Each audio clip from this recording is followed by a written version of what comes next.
നമസ്കാരം. എല്ലാവർക്കും സഹകാരി raise പ്ലസിന്റെ daily current affairs ക്ലാസ്സിലേക്ക് സ്വാഗതം.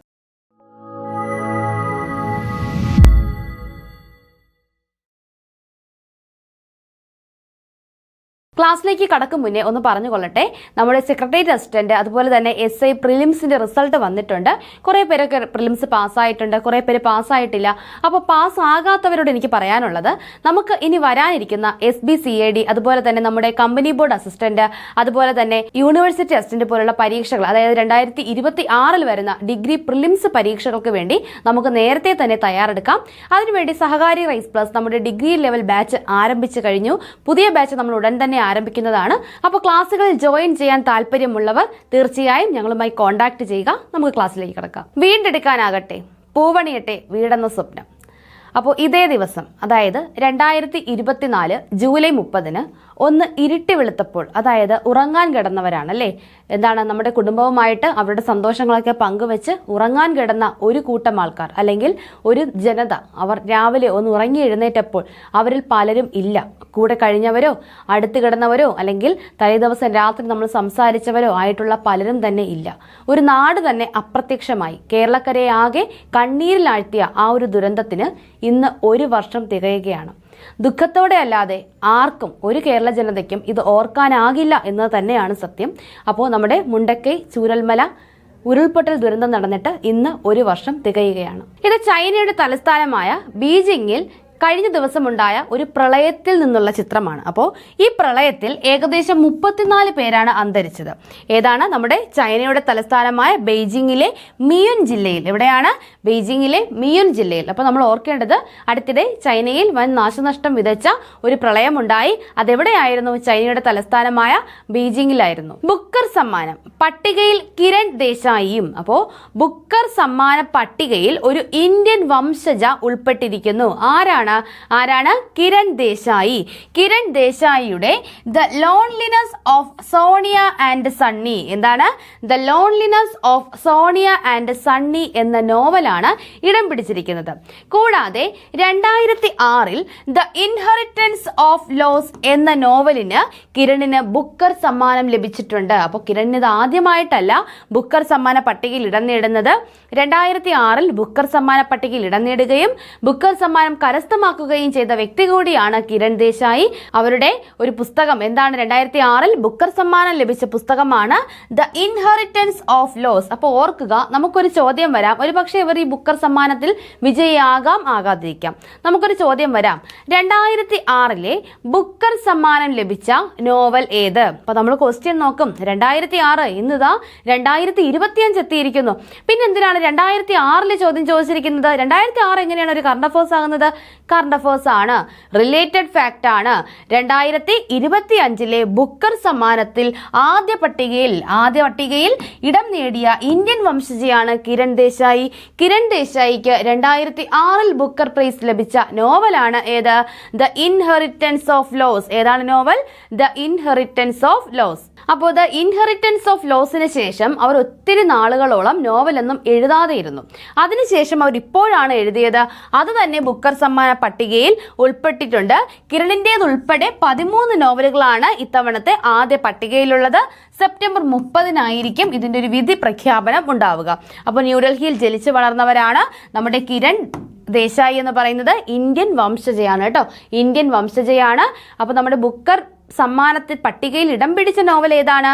The loneliness of Sonia and Sunny. The loneliness of Sonia and Sunny. 2006 അവർക്ക് ബുക്കർ പ്രൈസ് ലഭിച്ച നോവൽ ഏതാണ്?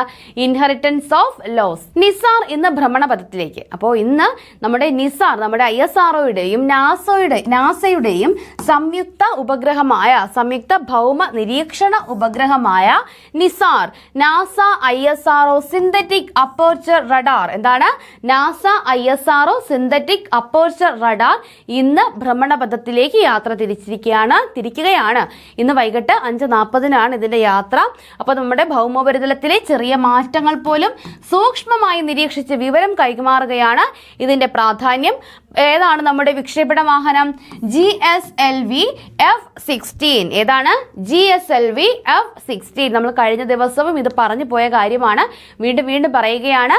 GSLV F-16 റോക്കറ്റ് ആണ് നമ്മുടെ നിസാറിനെ ഭ്രമണപഥത്തിൽ എത്തിക്കുന്നത്.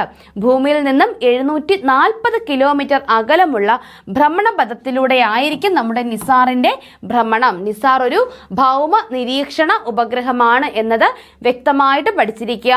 നിസാറിന്റെ പൂർണ്ണ രൂപം എന്താണ്? NASA ISRO synthetic aperture radar.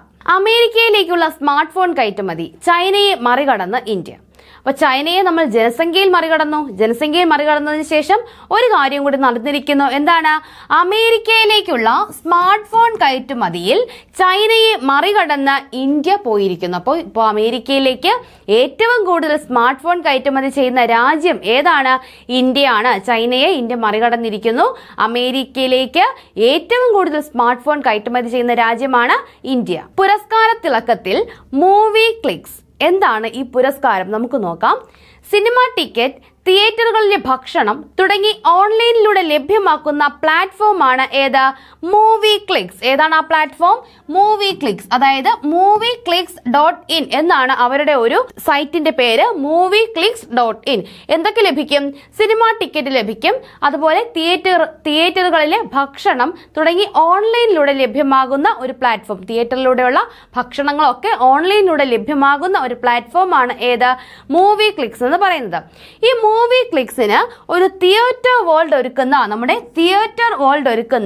Theatre expo 2025 IMAX big cine അവാർഡ്സിൽ innovation technology of the year എന്ത് പുരസ്കാരമാണ് ലഭിച്ചത്? Innovation technology of the year പുരസ്കാരമാണ് ഏത് ആപ്ലിക്കേഷൻ ലഭിച്ചത്? ഏത് പ്ലാറ്റ്ഫോമിൽ ലഭിച്ചത്? ഏതാണ്? Movie clicks. മൂവി ക്ലിക്സിന് എന്ത് പുരസ്കാരമാണ്? തിയേറ്റർ എക്സ്പോ കൊടുക്കുന്ന theatre expo 2025 IMAX big cine അവാർഡ്സിൽ innovation technology of the year പുരസ്കാരം ലഭിച്ചിരിക്കുകയാണ്. ഏതിന്? മൂവി ക്ലിക്സിന്. ബോണി ജോർജ് ആണ് ഇതിന്റെ സ്ഥാപകൻ. ആരാണ്? ബോണി ജോർജ് ആണ് ഇതിന്റെ സ്ഥാപകൻ. ലൈൻ പൊട്ടിയാൽ വൈദ്യുതി നിലയ്ക്കുന്ന സാധ്യത പരിശോധിക്കണമെന്ന് കമ്മീഷൻ. ഏതാണ് കമ്മീഷൻ? നമ്മുടെ മനുഷ്യാവകാശ കമ്മീഷനാണ് ഇത് പറഞ്ഞിരിക്കുന്നത്. അവർ മുന്നോട്ട് വെച്ചത് എന്തെന്ന് വെച്ചാൽ, നമ്മൾ മഴയൊക്കെ പെയ്ത് കഴിയുമ്പോൾ നമ്മുടെ ഇലക്ട്രിക് ലൈൻസ് പൊട്ടി തറയിലോട്ട് വീണ് കിടക്കും, വെള്ളത്തിൽ വീണ് കിടക്കും. അടുത്തിടെയും നമുക്ക് വളരെ വേണ്ടപ്പെട്ടവർക്കൊക്കെ മരണം സംഭവിച്ചിട്ടുണ്ട്. അപ്പോൾ ഇങ്ങനെയുള്ള അപകട മരണങ്ങൾ അല്ലെങ്കിൽ അപകടങ്ങളൊക്കെ ഒഴിവാക്കാനായിട്ട് എന്ത് സംവിധാനം കൊണ്ടുവരണം? ലൈൻ പൊട്ടി വീണ് കഴിഞ്ഞാൽ എന്ത് ചെയ്യണം? ആ ഒരു ബ്രേക്ക് അവിടെ സംഭവിച്ചു കഴിഞ്ഞാൽ അപ്പോൾ തന്നെ അതുവഴിയുള്ള ആ ഒരു വൈദ്യുതി ഫ്ലോ എന്ത് ചെയ്യുക? അത് നിർത്തലാക്കുക. അതുവഴിയുള്ള വൈദ്യുതി സപ്ലൈ നിർത്തലാക്കുക. അങ്ങനെ ആയിക്കഴിഞ്ഞാൽ അതിൽ തൊട്ട് കഴിഞ്ഞാൽ അല്ലെങ്കിൽ ഇത് വെള്ളത്തിൽ വീണ് കിടന്നു എന്ന് വിചാരിച്ചിട്ട് എന്ത് ചെയ്യില്ല? നമുക്ക് ഷോക്ക് ഏൽക്കില്ല. അപ്പൊ അങ്ങനെ ഒരു സാധ്യത പരിശോധിക്കണമെന്ന് കമ്മീഷൻ പറഞ്ഞിരിക്കുകയാണ്. നമുക്ക് ഇവിടെ വേണ്ടത് മനുഷ്യാവകാശ കമ്മീഷൻ ചെയർപേഴ്സൺ ആരാണ്? Justice Alexander Thomas. കേരള മനുഷ്യാവകാശ കമ്മീഷൻ ചെയർപേഴ്സൺ ആരാണ്? ചെയർമാൻ ആരാണ്? ജസ്റ്റിസ് അലക്സാണ്ടർ തോമസ് ആണ്. നമുക്ക് പരീക്ഷകളൊക്കെ അടുക്കാറായി. ഓഗസ്റ്റ് 30 SI മെയിൻസ് ഉണ്ട്, സെപ്റ്റംബർ 27 സെക്രട്ടേറിയറ്റ് മെയിൻസ് ഉണ്ട്. അപ്പോൾ നമുക്ക് അപ്പോയിന്റ്മെന്റ്സ് ഒക്കെ വേണം. നമ്മുടെ നിലവിലെ മനുഷ്യാവകാശ കമ്മീഷൻ ചെയർമാൻ ആരാണ്? ജസ്റ്റിസ് അലക്സാണ്ടർ തോമസ് ആണ്. ഉപഗ്രഹം പലതരം. ഇതൊരു SCERT കണ്ടന്റ് ആണ്, നമ്മുടെ പത്രത്തിൽ തന്നെ വന്നതാണ്. നമുക്ക് നോക്കാം. ഉപഗ്രഹങ്ങൾ പലതരത്തിലുള്ള ഉപഗ്രഹങ്ങളുണ്ട്. നമ്മൾ ഈ നിസാർ പറഞ്ഞു. നിസാർ എന്തെന്നാ പറഞ്ഞേ? ഒരു ഭൗമ നിരീക്ഷണ ഉപഗ്രഹമാണ് നിസാർ എന്ന് പറഞ്ഞു. അപ്പൊ എന്താണ് ഒരു ഭൗമ നിരീക്ഷണ ഉപഗ്രഹം? എന്താണ്? പരിസ്ഥിതി നിരീക്ഷണം, ദുരന്ത നിവാരണം, നഗരാസൂത്രണം, കാർഷിക നിരീക്ഷണം എന്നിവയിൽ ഉൾപ്പെട്ട വിവിധ ആവശ്യങ്ങൾക്കായി ഭൂമിയുടെ ഉപരിതലത്തിൽ നിക്ഷേപിക്കാൻ ഈ ഉപഗ്രഹങ്ങൾ ഉപയോഗിക്കുന്നു. എന്തിനൊക്കെയാണ്? പരിസ്ഥിതി നിരീക്ഷണം, ദുരന്ത നിവാരണം, നഗരാസൂത്രണം, കാർഷിക നിരീക്ഷണം എന്നീ ആവശ്യങ്ങൾക്ക് വേണ്ടിയിട്ട് നമ്മൾ ഭൂമിയുടെ ഉപരിതലം നിരീക്ഷിക്കാനായി വിക്ഷേപിക്കുന്ന ഉപഗ്രഹങ്ങളാണ് എന്തെന്ന് അറിയപ്പെടുന്നത്? ഭൗമ നിരീക്ഷണ ഉപഗ്രഹങ്ങൾ. ഇവ ഉയർന്ന റെസല്യൂഷനുള്ള ചിത്രങ്ങളും മറ്റു ഡേറ്റകളും ശേഖരിക്കുന്നു. നമ്മൾ നിസാർ വിക്ഷേപിച്ചപ്പോഴും നമ്മൾ പറഞ്ഞു അല്ലേ, നമ്മുടെ കാലാവസ്ഥ പ്രവചനങ്ങളൊക്കെ വളരെ കൃത്യമായിട്ട് നടത്താനായിട്ട് നിസാർ സഹായിക്കുമെന്ന് പറഞ്ഞു. അപ്പോൾ അതൊരു ഭൗമ നിരീക്ഷണ ഉപഗ്രഹമാണ്. ആശയവിനിമയ ഉപഗ്രഹങ്ങൾ, കമ്മ്യൂണിക്കേഷന് വേണ്ടിയിട്ടുള്ള ഉപഗ്രഹങ്ങൾ. ഈ ഉപഗ്രഹങ്ങൾ ദൂരെ നിന്നുള്ള ആശയവിനിമയം സുഗമമാക്കുന്നു. ടെലിവിഷൻ പ്രക്ഷേപണങ്ങൾ, ഇന്റർനെറ്റ് സേവനങ്ങൾ, ടെലിഫോൺ കോളുകൾ, സൈനിക ആശയവിനിമയം ഇവയൊക്കെ സാധ്യമാക്കുന്നത് ആശയവിനിമയ ഉപഗ്രഹങ്ങളാണ്. അപ്പൊ നമ്മൾ എല്ലാവരും ഉപയോഗിക്കുന്ന ഒരു സാറ്റലൈറ്റ് ആണ് ഏത്? നമ്മുടെ ആശയവിനിമയ ഉപഗ്രഹങ്ങൾ എന്ന് പറയുന്നത്. അടുത്തുണ്ട് കാലാവസ്ഥാ ഉപഗ്രഹങ്ങൾ. ഭൂമിയുടെ കാലാവസ്ഥ നിരീക്ഷിക്കുകയും കാലാവസ്ഥ പാറ്റേണുകൾ ട്രാക്ക് ചെയ്യുകയും കാലാവസ്ഥാ പ്രവചനത്തിനുള്ള ഡേറ്റ നൽകുകയും ചെയ്യുന്ന ഉപഗ്രഹങ്ങളാണിവ. ഇവ ഉപഗ്രഹങ്ങളിൽ മേഘാവരണം, താപനില, ഈർപ്പം, കാറ്റിന്റെ പാറ്റേണുകൾ എന്നിവ നിരീക്ഷിക്കുന്ന സെൻസറുകൾ സജ്ജീകരിച്ചിരിക്കുന്നു. അപ്പൊ നമ്മുടെ കാലാവസ്ഥയെ നിരീക്ഷിക്കുന്നതിനുള്ള ഉപഗ്രഹങ്ങളാണ് എന്തെന്ന് പറയുന്നത്? കാലാവസ്ഥ ഉപഗ്രഹങ്ങൾ എന്ന് പറയുന്നത്. അടുത്തത് നാവിഗേഷൻ. നിങ്ങൾക്ക് ഭൗമ നിരീക്ഷണ ഉപഗ്രഹങ്ങളും പിന്നെന്താണ് നമ്മുടെ കാലാവസ്ഥാ ഉപഗ്രഹങ്ങളും തമ്മിലൊന്നും തിരിഞ്ഞു പോകരുത്. ഭൗമ നിരീക്ഷണ ഉപഗ്രഹങ്ങളിൽ അവിടെ പറഞ്ഞ കാര്യം എന്ന് വെച്ചാൽ നമുക്ക് ഭൂമിയുടെ ഭൂമിയുടെ ഇപ്പോഴത്തെ സിറ്റുവേഷൻ, നമ്മുടെ പരിസ്ഥിതി മാറ്റം, ഇതൊക്കെ നമുക്ക് പരിശോധിക്കുമ്പോൾ നമുക്ക് കാലാവസ്ഥാ വ്യതിയാനങ്ങളും ഒക്കെ അറിയാൻ പറ്റും. അപ്പോൾ കാലാവസ്ഥാ ഉപഗ്രഹങ്ങൾ ആ ഒരൊറ്റ പർപ്പസിന് വേണ്ടിയിട്ട് അയക്കുന്നതാണ്. ഭൗമ നിരീക്ഷണ ഉപഗ്രഹത്തിൽ ഇതെല്ലാം ഉൾപ്പെടും എന്നതാണ് പ്രത്യേകത. കാലാവസ്ഥാ ഉപഗ്രഹങ്ങൾ അതിൽ ഉൾപ്പെടും എന്നല്ല, നമുക്ക് കാലാവസ്ഥയും എന്ത് ചെയ്യാൻ പറ്റും? ഐഡന്റിഫൈ ചെയ്യാൻ ഭൗമ നിരീക്ഷണ ഉപഗ്രഹങ്ങൾ വഴി കഴിയും എന്നാണ് ഉദ്ദേശിക്കുന്നത്. അടുത്തതാണ് നാവിഗേഷൻ ഉപഗ്രഹങ്ങൾ. നാവിഗേഷൻ നമ്മുടെ GPS കൂട്ടായ്മയിലെ ഉപഗ്രഹങ്ങൾ പോലുള്ള നാവിഗേഷൻ ഉപഗ്രഹങ്ങൾ ലോകമെമ്പാടുമുള്ള ഉപയോക്താക്കൾക്ക് ലൊക്കേഷൻ ഡേറ്റ നൽകുന്നു. നമ്മൾ ഇവിടെ ഒരു സ്ഥലത്ത് നിൽക്കുന്നു, നമ്മുടെ ഫ്രണ്ട് അങ്ങോട്ട് വരികയാണ്, അവന് വഴി അറിയില്ല, അവൻ എന്ത് പറയും? എടാ നീ നിൽക്കുന്ന ലൊക്കേഷൻ എനിക്കൊന്ന് സെൻഡ് ചെയ്യും. നമ്മൾ എന്ത് ചെയ്യുന്നു? അപ്പോഴേ നമ്മുടെ ലൊക്കേഷൻ സെൻഡ് ചെയ്യുന്നു. നമ്മൾ അതിന് സഹായിക്കുന്ന ഉപഗ്രഹങ്ങൾ ഏതാണ്? നമ്മുടെ നാവിഗേഷൻ സാറ്റലൈറ്റ്സ് ആണ്. സ്മാർട്ട് ഫോണുകൾ, വാഹനങ്ങൾ, വ്യോമയാനം എന്നിവയിലെ നാവിഗേഷൻ പോലെയുള്ള ആപ്ലിക്കേഷനുകൾക്ക് ഇത് അത്യന്താപേക്ഷിതമാണ്. നമ്മൾ കൂടുതലായിട്ട് ഉപയോഗിക്കുന്നത് GPS തന്നെയാണ് അല്ലേ. നമ്മളിങ്ങനെ നമ്മുടെ ലൊക്കേഷൻസ് ഷെയർ ചെയ്യുന്നു, നമ്മൾ അറിഞ്ഞുകൂടാത്ത സ്ഥലത്ത് പോകുന്നു. പണ്ടാണെങ്കിൽ നമ്മൾ വഴി കാണാൻ, ചേട്ടാ ആ സ്ഥലത്ത് എങ്ങോട്ടാണ് പോകുന്നത്, അപ്പോൾ അവരുടെ വലത് തിരിഞ്ഞ് ഇടത്തോട്ട് പോയാൽ മതി എന്നൊക്കെ നമുക്ക് പറഞ്ഞു തരും. ഇപ്പോൾ നമുക്ക് നമ്മുടെ ഗൂഗിൾ എന്ത് ചെയ്യുന്നു? നമ്മൾ ഗൂഗിൾ മാപ്പ് എടുക്കുന്നു, അതിൽ നമ്മൾ സെർച്ച് ചെയ്യുന്നു, നേരെ വെച്ച് പിടിക്കുന്നു. ചിലപ്പോൾ വല്ല കുന്നിലോ കുഴിയിലോ ഗൂഗിൾ കൊണ്ടിടാറുണ്ട് എന്നൊക്കെ നമ്മളിങ്ങനെ അറിയാറുണ്ട്. എന്നിരുന്നാലും നമ്മൾ അവയെ ആശ്രയിക്കാറുണ്ട്. ശാസ്ത്രീയ ഉപഗ്രഹങ്ങൾ എന്താണ്? ശാസ്ത്രീയ ഉപഗ്രഹങ്ങൾ എന്താണ്? ശാസ്ത്രീയ ഗവേഷണത്തിനുള്ള ഡേറ്റ ശേഖരിക്കുന്നതിനും ശാസ്ത്രീയ ഉപഗ്രഹങ്ങൾ വിക്ഷേപിക്കുന്നു. ബഹിരാകാശത്തെയും ഭൂമിയുടെ അന്തരീക്ഷത്തെയും മറ്റ് ആകാശഗോളങ്ങളെയും കുറിച്ച് പഠിക്കാൻ ഇവ പലപ്പോഴും ഉപയോഗിക്കാറുണ്ട്. ഈ ഉപഗ്രഹങ്ങളിൽ ബഹിരാകാശ പര്യവേഷണത്തിനുള്ള ദൂരദർശിനികളും ഉപകരണങ്ങളും ഉൾപ്പെടുന്നു. അപ്പൊ നമ്മുടെ ശാസ്ത്രീയമായ ഉപഗ്രഹങ്ങൾ എന്തിനാണ്? നമ്മുടെ ഉപഗ്രഹങ്ങളെ പറ്റി പഠിക്കാനോ ആകാശത്തെ പറ്റി പഠിക്കാൻ, നമ്മുടെ ഭൂമിയുടെ അന്തരീക്ഷം അങ്ങനെയുള്ള കാര്യങ്ങളെ പറ്റി പഠിക്കാനാണ് നമ്മൾ ശാസ്ത്രീയ ഉപഗ്രഹങ്ങൾ ഉപയോഗിക്കുന്നത്. അടുത്ത സൈനിക ഉപഗ്രഹങ്ങളാണ്. പേര് പോലെ തന്നെ എന്തിനു വേണ്ടിയിട്ടാണ്? പ്രതിരോധ ആവശ്യങ്ങൾക്കായി ഉപയോഗിക്കുന്നു. സൈനിക പ്രവർത്തനങ്ങളുടെ നിരീക്ഷണം, രഹസ്യ വിവരണം, സുരക്ഷിത ആശയവിനിമയം എന്നിവ ചെയ്യുന്നു. നമുക്ക് ഇതിന് ആക്സസ് കിട്ടുമോ? സൈനിക സാറ്റലൈറ്റ് നമുക്ക് സൈനിക ഉപഗ്രഹങ്ങളിൽ നിന്നുള്ള ഒരു കമ്മ്യൂണിക്കേഷൻ സാധ്യമാകണം എന്ന് പറഞ്ഞ് നമുക്ക് ആക്സസ് കിട്ടുമോ? ഇല്ല അല്ലേ. എന്തിനു വേണ്ടിയിട്ടാണ്? പ്രതിരോധ ആവശ്യങ്ങൾക്ക് വേണ്ടിയിട്ടാണ് എന്തുപയോഗിക്കുന്നത്? സൈനിക ഉപഗ്രഹങ്ങൾ ഉപയോഗിക്കുന്നത്. അപ്പോൾ നമുക്ക് പല തരത്തിലുള്ള സാറ്റലൈറ്റ്സ് ഉണ്ട്. ഇതിൻ്റെ ഒരു ബേസിക് ആണ്. ഇതൊരു 5-6 ക്ലാസ്സിലെ ഒരു ചെറിയ ടോപ്പിക്കാണ്. അപ്പോൾ നമുക്കൊന്ന് ജസ്റ്റ് ഒരു ഇൻട്രൊഡക്ഷൻ പോലെ പറഞ്ഞു പോയി എന്നേ ഉള്ളൂ. നമുക്ക് അടുത്തത് നോക്കാം. Badminton ranking. സാത്വിക് ചിരാഗ് സഖ്യം ആദ്യ 10. അപ്പൊ നമ്മുടെ ലോക ബാഡ്മിന്റൺ റാങ്കിങ്ങിൽ നമ്മുടെ ഇന്ത്യൻ ബാഡ്മിന്റൺ സഖ്യം സാത്വിക്കും ചിരാഗും ആദ്യ 10 ഇടം നേടി. അപ്പൊ ഇന്ത്യയുടെ സാത്വിക് സായിരാജ് റെങ്കിറെഡ്ഡി ആരാണ്? സാത്വിക് സായിരാജ് റെങ്കിറെഡ്ഡി ചിരാഗ് ഷെട്ടി സഖ്യം ബാഡ്മിന്റൺ ഡബിൾസ് റാങ്കിങ്ങിൽ വീണ്ടും ആദ്യ 10-ലെത്തി. പുതിയ റാങ്കിങ്ങിൽ സഖ്യം 10ാം സ്ഥാനത്താണ്. അപ്പൊ ആദ്യ 10-ലാണ് ഇവർ എത്തിയിരിക്കുന്നത്. ചൈന ഓപ്പണിൽ സെമി ഫൈനലിൽ കടന്നതോടെയാണ് 3 സ്ഥാനം മെച്ചപ്പെടുത്തി മുന്നേറ്റം നടത്താനായത്. നമ്മുടെ സാത്വികും ചിരാഗ് ഷെട്ടിയും അടങ്ങുന്ന ഒരു സഖ്യമാണ് നമ്മുടെ ലോക ബാഡ്മിന്റൺ റാങ്കിങ്ങിൽ ആദ്യ 10ാം സ്ഥാനത്ത് എത്തിയിരിക്കുന്നത്. അപ്പോൾ ഈ വ്യക്തികളെയൊക്കെ കൃത്യമായിട്ട് പഠിച്ചിരിക്കുക. സാത്വിക് സായിരാജ് റെങ്കിറെഡ്ഡി ഏത് കായിക ഇനവുമായി ബന്ധപ്പെട്ടിരിക്കുന്നു? ബാഡ്മിന്റൺ ആണ്. ചിരാഗ് ഷെട്ടി ഏത് കായിക ഇനമാണ്? ബാഡ്മിന്റൺ ആണ്. നാറ്റ് സീവർ ബ്രെന്റ് ഒന്നാം റാങ്കിൽ. അപ്പോൾ ആരാണ്? നാറ്റ് സീവർ ബ്രെന്റ്. നമ്മുടെ ഒരു ഇന്ത്യൻ താരത്തെ മറികടന്നുകൊണ്ട് നമ്മുടെ നാറ്റ് സീവർ ബ്രെന്റ് ഒന്നാം റാങ്കിൽ എത്തിയിരിക്കുകയാണ്. ഏതിലാണ്? വനിതാ ഏകദിന ക്രിക്കറ്റിലെ റാങ്കിങ്ങിൽ. അപ്പോൾ ആരായിരുന്നു ഒന്നാം സ്ഥാനത്തുണ്ടായിരുന്ന നമ്മുടെ ഇന്ത്യൻ താരം? ആരായിരുന്നു? സ്മൃതി മന്ദാനയായിരുന്നു. നമ്മുടെ സ്മൃതി മന്ദാനയെ പിന്തള്ളിക്കൊണ്ട് ഇംഗ്ലണ്ടിന്റെ ക്യാപ്റ്റൻ നാറ്റ് സീവർ ബ്രെന്റ് എന്ത് ചെയ്തു? നമ്മുടെ വനിതാ ഏകദിന ക്രിക്കറ്റിൽ റാങ്കിങ്ങിൽ ഒന്നാം സ്ഥാനത്തെത്തി. അപ്പോൾ വനിതാ ഏകദിന ക്രിക്കറ്റിൽ റാങ്കിങ്ങിൽ ഒന്നാം സ്ഥാനം സ്മൃതി മന്ദാന എന്ന് എഴുതിയിരിക്കുന്നത് നിങ്ങൾ തീർച്ചയായും വെട്ടിമാറ്റുക. അതിന്റെ സ്ഥാനത്ത് ഇംഗ്ലണ്ടിന്റെ കപ്പിത്താൻ അല്ലെങ്കിൽ ഇംഗ്ലണ്ടിന്റെ ക്യാപ്റ്റനായ നാറ്റ് സീവർ ബ്രെന്റിന്റെ പേരെഴുതുക. ആരാണ്? നാറ്റ് സീവർ ബ്രെന്റ്. ദിവ്യയ്ക്കും ഹംപിക്കും ഇനി ലക്ഷ്യം ലോക ചാമ്പ്യൻഷിപ്പ്. അപ്പോൾ ഇതൊരു ക്ലാരിഫിക്കേഷന് വേണ്ടി മാത്രം ഇട്ടിരിക്കുന്നതാണ്. നമ്മൾ അറിഞ്ഞു വനിതാ ചെസ് ലോകകപ്പ്. എന്താണ്? വനിതാ ചെസ് ലോകകപ്പ് ആദ്യമായിട്ട് ഇന്ത്യയിൽ എത്തിയിരിക്കുന്നു. അതിൽ സ്വർണ്ണ മെഡലും വെള്ളി മെഡലും നമ്മുടെ ഇന്ത്യക്ക് തന്നെയാണ്. വിജയിച്ചതും ഇന്ത്യക്കാർ തന്നെയാണ്, ഒന്ന് പരാജയപ്പെട്ടതും നമ്മുടെ ഇന്ത്യക്കാർ തന്നെയാണ്. എന്താ പറഞ്ഞത്? വനിതാ ചെസ് ലോകകപ്പ്. എന്താണ് പറഞ്ഞത്?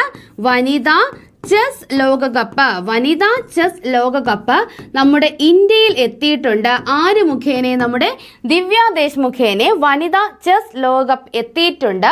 എന്നാൽ ഇനി നമുക്ക് വേണ്ടത് വനിതാ ലോക ചാമ്പ്യൻഷിപ്പ് കിരീടമാണ്. വനിതാ ചെസ് ലോകകപ്പും വനിതാ ലോക ചാമ്പ്യൻഷിപ്പ് കിരീടവും രണ്ടും രണ്ടാണ് എന്ന് കൃത്യമായിട്ടും ഓർത്തിരിക്കുക. ഇവിടെ പറഞ്ഞിട്ടുണ്ട് വനിതാ ലോകകപ്പും ദിവ്യയിലൂടെ ഇന്ത്യയിലെത്തി. വനിതാ ലോക ചാമ്പ്യൻഷിപ്പ് മാത്രമാണ് ഇന്ത്യക്ക് കിട്ടാക്കനിയായുള്ളത്. ഇന്ത്യക്ക് ഇനി ചെസ്സിൽ കിട്ടാനുള്ള ഒരേ ഒരു ചാമ്പ്യൻഷിപ്പ്, ഒരേ ഒരു കിരീടം എന്താണ്? വനിതാ ലോക ചെസ് ചാമ്പ്യൻഷിപ്പാണ്. വനിതാ ചെസ് ലോക ചാമ്പ്യൻഷിപ്പ്. വനിതാ ചെസ് ലോക ചാമ്പ്യൻഷിപ്പ് ഇന്ത്യക്ക് കിട്ടിയിട്ടില്ല. കൃത്യമായിട്ട് പഠിച്ചു വെക്കുക. കാരണം നമ്മൾ ലോകകപ്പ് എന്ന് കാണുമ്പോൾ തന്നെ നമ്മൾ പറയും ദിവ്യ ദേശ്മുഖിന് കിട്ടി. പക്ഷേ അത് തെറ്റായിട്ടുള്ള ഒരു പക്ഷേ ഒരു സ്റ്റേറ്റ്മെന്റ് ചോദിക്കുകയാണ്. ദിവ്യ ദേശ്മുഖ് 2025 വനിതാ ലോക വനിതാ ചെസ് ലോക ചാമ്പ്യൻഷിപ്പ് നേടി എന്ന് പറഞ്ഞാൽ തെറ്റാണ്. ദിവ്യ ദേശ്മുഖിന് കിട്ടിയിരിക്കുന്നത് വനിതാ ചെസ് ലോകകപ്പാണ്. ഏതാണ്? വനിതാ ചെസ് ലോകകപ്പാണ്. ഇത് കൃത്യമായിട്ടും എല്ലാവരും നോട്ട് ചെയ്ത് വെക്കുക. KR മീരയ്ക്ക് ബുക്ക് ബ്രഹ്മ സാഹിത്യ പുരസ്കാരം. ബുക്ക് ബ്രഹ്മ ഫൗണ്ടേഷന്റെ സാഹിത്യ പുരസ്കാരത്തിന് അർഹയായ വ്യക്തി ആരാണ്? KR മീര. ഏതാണ്? ബുക്ക് ബ്രഹ്മ സാഹിത്യ പുരസ്കാരം ആർക്കാണ് ലഭിച്ചത്? KR മീര. അപ്പൊ എന്താണ് ഈ ബുക്ക് ബ്രഹ്മ സാഹിത്യ പുരസ്കാരം? എന്താണ്? ദക്ഷിണേന്ത്യൻ സാഹിത്യത്തിന് മികച്ച സംഭാവനകൾ നൽകിയ എഴുത്തുകാർക്ക് നൽകുന്ന പുരസ്കാരമാണ് ഏത്? ബുക്ക് ബ്രഹ്മ പുരസ്കാരം. എന്തിനാണ് ബുക്ക് ബ്രഹ്മ പുരസ്കാരം നൽകുന്നത്? ദക്ഷിണേന്ത്യൻ സാഹിത്യത്തിന് മികച്ച സംഭാവനകൾ നൽകിയ ഒരു ബുക്കിനല്ല, മികച്ച സംഭാവനകൾ, ദക്ഷിണേന്ത്യൻ സാഹിത്യത്തിന് മികച്ച സംഭാവനകൾ നൽകിയ എഴുത്തുകാർക്ക് നൽകുന്ന പുരസ്കാരമാണ് ഏതെന്ന് പറയുന്നത്? ബുക്ക് ബ്രഹ്മ സാഹിത്യ പുരസ്കാരം. അപ്പോൾ ആർക്കാണ് ബുക്ക് ബ്രഹ്മ സാഹിത്യ പുരസ്കാരം ലഭിച്ചിരിക്കുന്നത്? KR മീര. ഇത് കഴിഞ്ഞ വർഷം ലഭിച്ചത് തമിഴ് എഴുത്തുകാരനായ B ജയമോഹനാണ്. അപ്പോൾ 2024 ബുക്ക് ബ്രഹ്മ സാഹിത്യ പുരസ്കാരം സമഗ്ര ഒരു സംഭാവനയാണ്. അപ്പോൾ 2024 ബുക്ക് ബ്രഹ്മ സാഹിത്യ പുരസ്കാരം ലഭിച്ചത് B ജയമോഹനാണ്. 2025 ബുക്ക് ബ്രഹ്മ സാഹിത്യ പുരസ്കാരം ലഭിച്ച വ്യക്തി ആരാണ്? KR മീര. അപ്പൊ നമുക്കിനി കുറച്ചധികം ആനുകാലിക വാർത്തകൾ അറിയാം. നമുക്ക് നോക്കാം. പത്രത്തിൽ വന്ന കറണ്ട് അഫയേഴ്സ് ഫാക്ട് ആണ്. നമ്മൾ പഠിച്ചതും പഠിക്കാത്തതും ഒക്കെ ഉണ്ട്, നമുക്കൊന്നും വിട്ടുപോകരുത്. പേവിഷമുക്തം എന്ന നേട്ടം കൈവരിച്ച ഇന്ത്യയിലെ ഏക സംസ്ഥാനമാണ് ഗോവ. എന്താണ്? പേവിഷമുക്തം എന്ന നേട്ടം കൈവരിച്ച ഇന്ത്യയിലെ ഏക സംസ്ഥാനമാണ് ഗോവ. 2018 മുതൽ ഒരു പേവിഷബാധ കേസ് പോലും റിപ്പോർട്ട് ചെയ്തിട്ടില്ലാത്ത സംസ്ഥാനം കൂടിയാണ് ഗോവ. ബ്രഹ്മപുത്ര നദിയിൽ ലോകത്തെ ഏറ്റവും വലിയ അണക്കെട്ടിന്റെ നിർമ്മാണം തുടങ്ങിയ രാജ്യം നമ്മൾ പഠിച്ചു. ഏതാണ്? ചൈനയാണ്. ചൈന ടിബറ്റിലെ നീന്ത് ചി നഗരത്തിലെ നദീപ്രദേശത്താണ് നിർമ്മാണം. അണക്കെട്ടുമായി ബന്ധപ്പെടുത്തി 5 വൈദ്യുത നിലയങ്ങളാണ് നിർമ്മിക്കുന്നത്. അപ്പോൾ ചൈനയാണ് ടിബറ്റിലെ ബ്രഹ്മപുത്രയിൽ ലോകത്തിലെ ഏറ്റവും വലിയ അണക്കെട്ട് നിർമ്മിക്കാൻ ഒരുങ്ങുന്നത്. കൂടാതെ 5 വൈദ്യുത നിലയങ്ങളും ഇവിടെ നിർമ്മിക്കാൻ പോകുന്നുണ്ട്. പ്രൊഫഷണൽ ഫുട്ബോളിൽ പെനാൽറ്റി ഇതര ഗോളിൽ ക്രിസ്ത്യാനോ റൊണാൾഡോയെ മറികടന്ന് ഒന്നാം സ്ഥാനത്ത് എത്തിയത് ആര്? എന്താണ്? പ്രൊഫഷണൽ ഫുട്ബോളിൽ പെനാൽറ്റി ഇതര ഗോളിൽ പെനാൽറ്റി ഗോളുകൾ കൂട്ടാതെ ഏറ്റവും കൂടുതൽ ഗോളുകൾ എന്ന ഒരു നേട്ടം ക്രിസ്ത്യാനോ റൊണാൾഡോയുടെ പേരിലായിരുന്നു. അതിനെ മറികടന്ന് ഒന്നാം സ്ഥാനത്ത് എത്തിയ താരം ആരാണ്? ലയണൽ മെസ്സിയാണ്. ആരാണ്? Lionel Messi. കുട്ടികൾക്കായി ഇലോൺ മസ്ക് പുറത്തിറക്കുന്ന നിർമ്മിത ബുദ്ധിയിൽ അധിഷ്ഠിതമായ ആപ്പ്. ഈ കുട്ടികൾക്കും ആപ്ലിക്കേഷൻ ഉണ്ട്. കുട്ടികൾക്ക് വേണ്ടി നമ്മുടെ ഇലോൺ മസ്ക് പുറത്തിറക്കുന്ന നിർമ്മിത ബുദ്ധിയിൽ അധിഷ്ഠിതമായ ആപ്ലിക്കേഷനാണ് ബേബി ഗ്രോക്ക്. ഏതാണ്? Baby Grok. ഉപരാഷ്ട്ര പദവിയിൽ നിന്നും അപ്രതീക്ഷിതമായി രാജിവെച്ച വ്യക്തി ആരാണ്? നമ്മുടെ ജഗദീപ് ധൻഖർ ആണ്. നമ്മുടെ ജഗദീപ് ധൻഖർ ആണ് ഉപരാഷ്ട്രപതി സ്ഥാനത്ത് നിന്നും അപ്രതീക്ഷിതമായി രാജിവെച്ച വ്യക്തി. രാജ്യത്തെ ആദ്യ വേഴാമ്പൽ സങ്കേതം നിലവിൽ വരുന്നു. എവിടെയാണ്? തമിഴ്നാട്ടിലാണ്. തമിഴ്നാട്ടിലെ ആനമല കടുവ സങ്കേതത്തിലാണ്. നമ്മൾ പഠിച്ച കാര്യമാണ്. IMF-ലെ രണ്ടാമത്തെ വലിയ പദവിയായ ഫസ്റ്റ് ഡെപ്യൂട്ടി മാനേജിംഗ് ഡയറക്ടർ സ്ഥാനത്ത് നിന്നും പടിയിറങ്ങുന്ന മലയാളി നമ്മൾ പഠിച്ചു. ആരാണ്? ഗീതാ ഗോപിനാഥ്. ആരാണ്? ഗീതാ ഗോപിനാഥ്. പ്രധാനമന്ത്രി നരേന്ദ്രമോദിയുടെ സന്ദർശനത്തിനിടെ ഏത് രാജ്യവുമായാണ് ഇന്ത്യ സ്വതന്ത്ര വ്യാപാര കരാർ ഒപ്പിട്ടത്? ഏത് രാജ്യവുമായിട്ടാണ്? വലിയ വാർത്തയായതാണ്. നമ്മൾ വലിയ വാർത്താ പ്രാധാന്യത്തോടു കൂടി തന്നെ നിങ്ങളിലേക്ക് എത്തിച്ച ന്യൂസാണ്. ഏത് രാജ്യമാണ്? ബ്രിട്ടൻ ആണ്. ഏതാണ് രാജ്യം? ബ്രിട്ടൻ. തുടർച്ചയായി ഏറ്റവും കൂടുതൽ കാലം പ്രധാനമന്ത്രി പദത്തിൽ ഇരുന്നവരിൽ പ്രധാനമന്ത്രി നരേന്ദ്രമോദി രണ്ടാം സ്ഥാനത്ത് എത്തിയിരുന്നു. ആരുടെ റെക്കോർഡ് മറികടന്നുകൊണ്ടായിരുന്നു ഇത്? ആരുടെ റെക്കോർഡാണ് മറികടന്നത്? ആരുടേതാണ്? നമ്മുടെ ഇന്ദിരാഗാന്ധിയുടെ 4077 ദിവസം എന്ന റെക്കോർഡാണ് ആര് മറികടന്നത്? നമ്മുടെ നരേന്ദ്രമോദി മറികടന്നത്. ജവഹർലാൽ നെഹ്റുവാണ് ഒന്നാം സ്ഥാനത്ത് 6130 ദിവസം. ഈ ദിവസങ്ങൾ അടക്കം തന്നെ നമ്മൾ ക്ലാസ്സിൽ പറഞ്ഞു പോയിട്ടുണ്ട്. ലോകത്തെ ഏറ്റവും സുരക്ഷിതമായ നഗരങ്ങളുടെ പട്ടികയിൽ ഒന്നാമത് ഏതാണ്? അബുദാബിയാണ്. നമ്മൾ പഠിച്ചു. അബുദാബിയാണ് ഒന്നാമത്. ഇന്ത്യയിൽ നിന്നും ഒന്നാമത് എത്തിയിരിക്കുന്നത് അഹമ്മദാബാദ് ആണ്. അതൊരു ലോക റെക്കോർഡിൽ ആ ഒരു പട്ടികയിൽ എത്രാം സ്ഥാനത്തായിരുന്നു? 77-ാം സ്ഥാനത്തായിരുന്നു. ആ പട്ടികയിൽ 77-ാം സ്ഥാനത്താണ്. ഇന്ത്യയിൽ ഏറ്റവും സുരക്ഷിതമായ നഗരമാണ് ഏത്? അഹമ്മദാബാദ്. ഏതാണ്? അഹമ്മദാബാദ്. അങ്ങനെയെങ്കിൽ ഏറ്റവും സുരക്ഷിതമായ രാജ്യം ഏതാണ്? യൂറോപ്പിലെ അണ്ടോറ. യൂറോപ്പിലെ അണ്ടോറയായിരുന്നു ഏറ്റവും സുരക്ഷിതമായ രാജ്യം. ഈ അടുത്ത് അന്തരിച്ച വേൾഡ് റെസ്ലിംഗ് എന്റർടൈൻമെന്റിലെ ഇതിഹാസ താരം നമ്മൾ പഠിച്ചു. അദ്ദേഹത്തിന്റെ ഒറിജിനൽ നെയിമും നമ്മൾ പഠിച്ചു. ആരായിരുന്നു? Hulk Hogan. ഹൾക്ക് ഹോഗൻ ആണ് ഈ അടുത്തിടെ അന്തരിച്ച WWE താരമാണ് Hulk Hogan. Indira Gandhi national open യൂണിവേഴ്സിറ്റിയുടെ ആദ്യത്തെ വനിതാ VC ആരാണ്? ഉമാ കാഞ്ചിലാൽ. നമ്മൾ പഠിച്ച കാര്യമാണ്. ആരാണ്? ഉമാ കാഞ്ചിലാൽ ആണ് ഇന്ദിരാഗാന്ധി നാഷണൽ ഓപ്പൺ യൂണിവേഴ്സിറ്റിയുടെ ആദ്യത്തെ വനിതാ VC. പഹൽഗാം ഭീകരാക്രമണത്തിൽ പങ്കാളികളായ ഭീകരർക്കെതിരെ ഇന്ത്യൻ സൈന്യം നടത്തിയ ദൗത്യത്തിന്റെ പേര് നമ്മൾ റീസെന്റ് ആയിട്ട് പഠിച്ചു. കഴിഞ്ഞ ദിവസം പഠിച്ചു. എന്താണ്? ഓപ്പറേഷൻ മഹാദേവ്. ഓപ്പറേഷൻ സിന്ദൂറും ഓപ്പറേഷൻ മഹാദേവും തമ്മിൽ തിരിഞ്ഞു പോകരുത്. ഓപ്പറേഷൻ മഹാദേവ്. വനിതാ ചെസ് ലോകകപ്പ്. കണ്ടോ? വനിതാ ചെസ് ലോകകപ്പ് കിരീടം നേടുന്ന ആദ്യ ഇന്ത്യക്കാരി. ചാമ്പ്യൻഷിപ്പ് അല്ല, ചെസ് ലോകകപ്പ് നേടുന്ന ആദ്യ ഇന്ത്യക്കാരിയാണ് ആര്? ദിവ്യ ദേശ്മുഖ്. നാഗ്പൂർ സ്വദേശിയാണ്. ഫൈനലിൽ ഇന്ത്യൻ താരം കൊനേരു ഹംപിയെയാണ് ദിവ്യ ദേശ്മുഖ് പരാജയപ്പെടുത്തിയത്.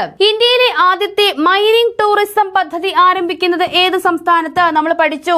ജാർഖണ്ഡ് ആണ്. ഇന്ത്യയിലെ ആദ്യത്തെ മൈനിങ് ടൂറിസം ആരംഭിക്കുന്ന സംസ്ഥാനം ഏതാണ്?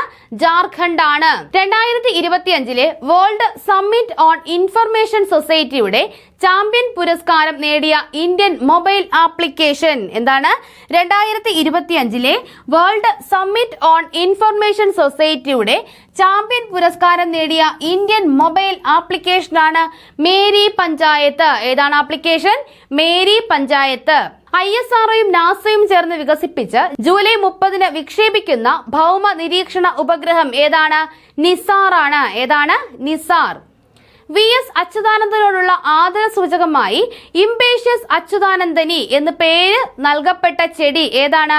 കല്ലാർ വനമേഖലയിലെ ഒരു കാട്ടുകാശിത്തുമ്പയാണ് ഇംപേഷ്യസ് അച്യുതാനന്ദനി. ഇന്ത്യയിലെ ഏറ്റവും വലിയ ഗ്രീൻ ഹൈഡ്രജൻ ഇക്കോസിസ്റ്റം നിർമ്മിക്കാനൊരുങ്ങുന്ന സംസ്ഥാനമേത്? ഇന്ത്യയിലെ ഏറ്റവും വലിയ ഗ്രീൻ ഹൈഡ്രജൻ ഇക്കോസിസ്റ്റം നിർമ്മിക്കാനൊരുങ്ങുന്ന സംസ്ഥാനമാണ് ഏത്? Andhra Pradesh. Insurance regulatory and development authority of India അല്ലെങ്കിൽ നമ്മുടെ IRDAയുടെ പുതിയ ചെയർമാൻ നമ്മൾ പഠിച്ചു. ആരാണ്? അജയ് സേത്താണ് IRDAയുടെ പുതിയ ചെയർമാനായി നിയമിതനാകുന്ന വ്യക്തി. 2030 ആകുമ്പോഴേക്കും എല്ലാവർക്കും താങ്ങാനാകുന്ന വിലയിൽ നേത്ര ചികിത്സ നൽകുന്നതിനായി ഗ്ലോബൽ സ്പെക്സ് 2030 എന്ന ആഗോള സംരംഭം ആരംഭിച്ച സംഘടനയാണ് ഏത്? ലോകാരോഗ്യ സംഘടന. എന്താണ്? ഗ്ലോബൽ സ്പെക്സ് 2030 എന്ന ഒരു ആഗോള സംരംഭം ആരംഭിച്ചിരിക്കുന്നു നമ്മുടെ ലോകാരോഗ്യ സംഘടന. അപ്പൊ നമുക്കിനി കുറച്ച് ക്വസ്റ്റ്യൻസ് നോക്കാം. ഒന്നാമത്തെ ചോദ്യം, ഐക്യരാഷ്ട്ര സംഘടനയുടെ 2025 സുസ്ഥിര വികസന സൂചികയിൽ ഇന്ത്യയുടെ സ്ഥാനം. ഐക്യരാഷ്ട്ര സംഘടനയുടെ 2025 സുസ്ഥിര വികസന സൂചികയിൽ ഇന്ത്യയുടെ സ്ഥാനം ഇതൊരു റെക്കോർഡ് കൂടിയാണ്. എത്രയാണ്? Option A 99, B 109, C 112, D 121. എത്രയാണ് ഇന്ത്യയുടെ സ്ഥാനം? എത്രയാണ്? ഓപ്ഷൻ എ 99 ഉത്തരമായി വരുന്നത്. പ്രത്യേകത എന്ന് വെച്ചാൽ ഇന്ത്യ ആദ്യ 100-ൽ ഇടം നേടി. നേടുന്നത് ഇത് ആദ്യമായിട്ടാണ്. ഇന്ത്യ ആദ്യ 100-ൽ ഇടം നേടുന്നു. ഐക്യരാഷ്ട്ര സംഘടനയുടെ സുസ്ഥിര വികസന സൂചികയിൽ ഇന്ത്യ ആദ്യ 100-ൽ ഇടം നേടി 2025. 2024 ഇന്ത്യയുടെ സ്ഥാനമാണ് 109. 2023 ഇന്ത്യയുടെ സ്ഥാനമാണ് 112. 2022 ഇന്ത്യയുടെ സ്ഥാനമാണ് 121 എന്ന് പറയുന്നത്. അപ്പൊ 2025 സുസ്ഥിര വികസന സൂചികയിൽ ഇന്ത്യയുടെ സ്ഥാനം 99. ലോകത്തെ ആദ്യത്തെ അണുബോംബ് പരീക്ഷണത്തിന്റെ എത്രാമത് വാർഷികമാണ് 2025 ജൂലൈ 16 നടന്നത്? Option A 80, B 70, C 75, D 65. അപ്പോൾ എത്രാമത് വാർഷികമാണ്? നമ്മൾ പഠിച്ച കാര്യമാണ്. എത്രാമതാണ്? Option A 80. ഓപ്ഷൻ എ 80 ഉത്തരമായി വരുന്നത്. 1945 ജൂലൈ 16 ലോകത്ത് ആദ്യമായി ഒരു അണുബോംബ് പരീക്ഷിക്കുന്നത്. അതിന്റെ 80ാമത് വാർഷികമാണ് 2025 ജൂലൈ 16 നടന്നത്. അടുത്ത ചോദ്യം നമുക്ക് നോക്കാം. ലഡാക്കിലെ ലഫ്റ്റനന്റ് ഗവർണറായി നിയമിതനായ വ്യക്തി ആരാണ്? Option A Kavinder Gupta, B Ashok Gajapathi Raju, C PS Sreedharan Pillai, D Amshi Kumar Ghosh. ആരാണ് നമുക്ക് എല്ലാവരെയും പരിചയമുണ്ട്. അതിൽ ആരാണ് ലഡാക്കിലെ lieutenant governor? Option A Kavinder ഗുപ്തയാണ് ഇവിടെ ഉത്തരമായി വരുന്നത്. അശോക് ഗജപതി രാജു ഗോവയുടെ ഗവർണറാണ്. അംശി കുമാർ ഘോഷും ഒരു സംസ്ഥാനത്തിന്റെ ഗവർണറാണ്. ഏതാണ്? ഹരിയാന. ഇതെല്ലാം പുതിയ അപ്പോയിന്റ്മെന്റ്സ് ആണ്. PS ശ്രീധരപിള്ള ഗോവയുടെ മുൻ ഗവർണറായിരുന്ന വ്യക്തിയാണ് PS ശ്രീധരപിള്ള. അപ്പോൾ കവീന്ദർ ഗുപ്ത ലഡാക്കിലെ ലഫ്റ്റനന്റ് ഗവർണറാണ്. അശോക് ഗജപതി രാജു ഗോവ ഗവർണറാണ്. അംശി കുമാർ ഘോഷ് ഹരിയാനയുടെ ഗവർണറാണ്. ലോകത്തിലെ ആദ്യ അണുപരീക്ഷണത്തിലെ ബോംബ് ഏത് പേരിലാണ് അറിയപ്പെട്ടത്? അപ്പോൾ അണുപരീക്ഷണത്തിന്റെ 80ാം വാർഷികം എന്ന് നമ്മൾ പറഞ്ഞു. അതിന്റെ ബോംബ് ഏത് പേരിൽ അറിയപ്പെട്ടു? Option A Trinity, B Manhattan, C gadget. ഇവയൊന്നുമല്ല. ഏതാണ് ആ അണുബോംബിന്റെ പേര്? നമുക്ക് ട്രിനിറ്റിയും മാൻഹട്ടനും ഗാഡ്ജറ്റും ഒക്കെ വരും. ഇതെല്ലാം നമുക്ക് അറിയാവുന്നതാണ്. ഇതിൽ ഉത്തരമായി വരുന്നത് ഓപ്ഷൻ സി ഗാഡ്ജറ്റ് ആണ്. ഈ പരീക്ഷണത്തെ അറിയപ്പെട്ട പേരാണ് ട്രിനിറ്റി. ഈ പ്രോജക്റ്റ് ആണ് എന്തെന്ന് അറിയപ്പെടുന്നത്? Manhattan project. അതായത് ലോകത്തിലെ ആദ്യത്തെ അണുപരീക്ഷണ പ്രോജക്റ്റിന്റെ പേര് ഏതാണ്? ആ ഒരു പ്രോജക്റ്റ്, ആ ഒരു മിഷന് നൽകിയ പേരാണ് മാൻഹട്ടൻ പ്രോജക്റ്റ്. ആ പരീക്ഷണത്തിന് നൽകിയ പേരാണ് ട്രിനിറ്റി. ആ ബോംബിന് നൽകിയ പേരാണ് ഏതെന്ന് പറയുന്നത്? ഗാഡ്ജറ്റ് എന്ന് പറയുന്നത്. UN-ന്റെ 3ാമത് സമുദ്ര സമ്മേളനം നടന്നത് എവിടെ? UN-ന്റെ 3ാമത് സമുദ്ര സമ്മേളനം. Option A Nice France, B Nice Britain, C Nice America, D Nice Russia. ഇതിൽ ഏത് രാജ്യത്തെ നീസിൽ വെച്ചാണ് UN-ന്റെ 3ാമത് സമുദ്ര സമ്മേളനം നടന്നത്? എവിടെ വെച്ചിട്ടാണ്? എല്ലാവരും കമന്റ് ചെയ്യുക. അറിയാവുന്നവരൊക്കെ കമന്റ് ചെയ്യുക. എവിടെ വെച്ചിട്ടാണ്? ഓപ്ഷൻ എ നീസ് ഫ്രാൻസിൽ വെച്ചിട്ടാണ് UN-ന്റെ 3ാമത് സമുദ്ര സമ്മേളനം നടന്നത്. അപ്പോൾ ഇത്രയുമാണ് നമ്മുടെ ഇന്നത്തെ ക്ലാസ്. അടുത്ത ക്ലാസ്സിലൂടെ കൂടുതൽ ആനുകാലിക വാർത്തകളുമായി നമുക്ക് വീണ്ടും കാണാം. താങ്ക്